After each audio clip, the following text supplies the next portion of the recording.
എൻ്റെ മക്കളെ നമുക്ക് അടിപൊളി സേമിയ പായസം ഉണ്ടാക്കിയാലോ? അപ്പോൾ ഒരു പാത്രം വെക്കാം, അതിലേക്ക് കുറച്ച് നെയ്യ് ഇട്ട് കൊടുക്കാം. അതൊന്ന് ചൂടായി വന്നതിൻ്റെ ശേഷം നമുക്കതിലേക്ക് സേമിയ ഇട്ട് കൊടുക്കാം. പിന്നെ അതൊന്ന് വറുക്കാം. ആ സേമിയ ഒന്ന് വറുത്തെടുക്കുക.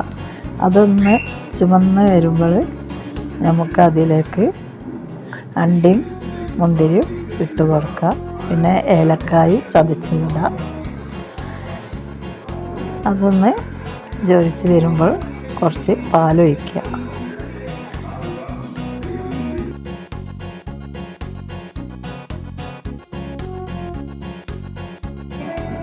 പാല് വാർന്ന് കൊടുത്തതിൻ്റെ ശേഷം പിന്നെ ഒന്ന് ഇളക്കി കൊടുക്കുക. ഒരു കപ്പ് പഞ്ചസാര ചേർക്കുക.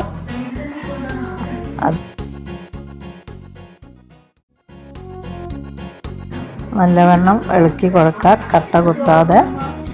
എന്നതിൻ്റെ ശേഷം അത് തിളച്ചതിൻ്റെ ശേഷം നമുക്ക് അത് അടുപ്പിൽ നിന്ന് മാറ്റി വെക്കാം. അപ്പോൾ അടിപൊളി പായസം ഇവിടെ റെഡി ആയിട്ടുണ്ട്. എളുപ്പത്തിൽ തന്നെ തയ്യാറാക്കാം.